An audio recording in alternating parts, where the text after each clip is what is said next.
Please help support the channel by visiting our Amazon store, affiliate link below.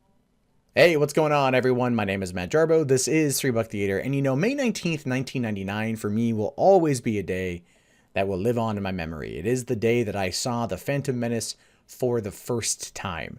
In fact, I watched it twice in the first 24 hours, once at the midnight release, and then once again later on in the afternoon with some friends who weren't able to go to that. And at the time, I adored the movie. I loved it. I saw it a grand total of 4 times in the theater before it hit home video, where I bought it and I watched it numerous more times. Nowadays, it's a bit harder to defend my original love of that movie simply because it hasn't aged well at all.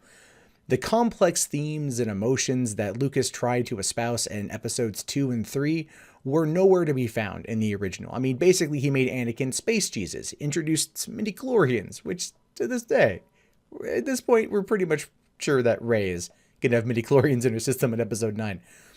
But there is a lot there I still think you can appreciate about The Phantom Menace, even if it didn't quite hit the mark in a number of ways.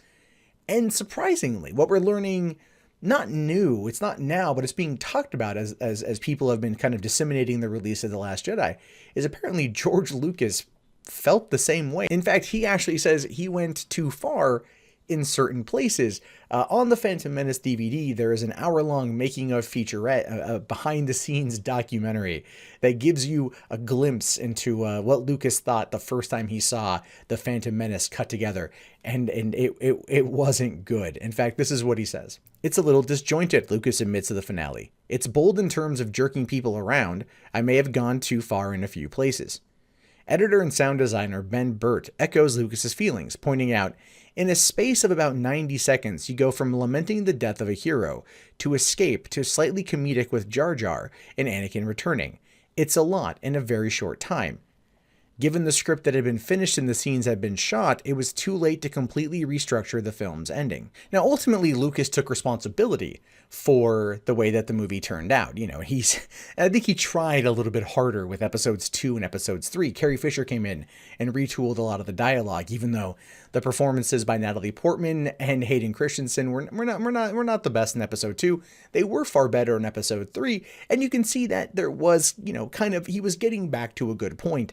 Most people would agree that Revenge of the Sith is the best one of the prequel trilogies. And upon rewatching them a couple years ago, I had a newfound love for Attack of the Clones and Revenge of the Sith. You can see the elements of tragedy that he was trying to build upon, more so than maybe these new movies do.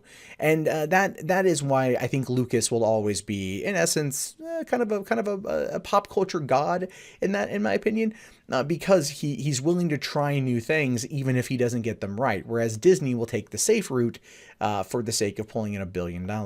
But when he says that everything had been shot and everything was locked down and this is this kind of way the movie was going to turn out, I have a few problems with that. For one, The Phantom Menace was one of the first movies shot on digital video. It was shot in ginormous sound stages on ginormous green screens. These aren't real sets. These you know, oh, maybe some of the sets were, but they could have probably retooled a couple things using computer graphics that at the time were state of the art, coming out of Industrial Light and Magic. Lucas himself has said that a movie is never really done. He you know, how many times did he tweak the original trilogy, right?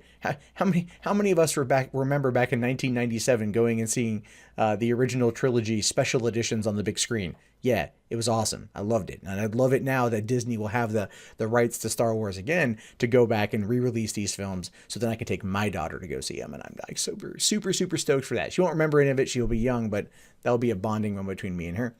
But that being said, Lucas could have gone back and retooled some of the ending, or he's a billionaire at this point in time, put up the money and reshoot it. There's no reason why a man who claims to always want to tinker with films and a movie's never complete to not actually, you know, go back and rework it to make it right.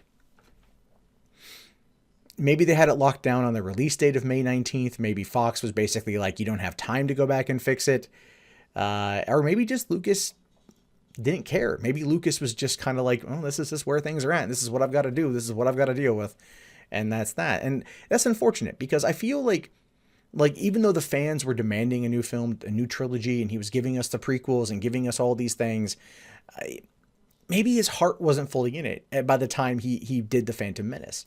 But I think the stark reaction from fans upon prolonged viewings of the movie and their prolonged feelings and thoughts and discussions about the movie probably made him realize that he had to alter the course, which is why Attack of the Clones and Revenge of the Sith were tighter movies overall, and the endings weren't as convoluted. Going back and thinking about it now, you had the Duel of the Fates clearly, obviously, is the best thing to come out of the Phantom Menace. I don't think there is one person out there that will lament that fact.